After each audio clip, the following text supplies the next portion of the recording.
Selamat pagi pemirsa, jajaran Polres Aceh Barat menangkap 2 pelaku penimbunan BBM bersubsidi di salah satu SPBU di Kota Melaboh.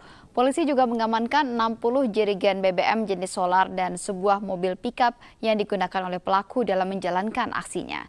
Penangkapan mobil pickup bernomor polisi B9076BK yang berisi 60 jerigen ukuran 35 liter ini saat pelaku sedang mengisi di SPBU pada malam hari di saat SPBU sedang sepi. Polisi menangkap 2 orang masing-masing adalah MS dan A. Keduanya beserta barang bukti 60 jerigen solar dan sebuah mobil langsung diamankan di Polres Aceh Barat. Selain itu, polisi juga memeriksa sejumlah pekerja SPBU yang piket pada malam hari serta pemilik SPBU. Mereka diperiksa terkait dengan penjualan BBM bersubsidi dalam jumlah besar tanpa ada surat izin resmi. Polisi masih terus mengembangkan kasus ini dan diduga solar bersubsidi akan dijual ke salah satu perusahaan.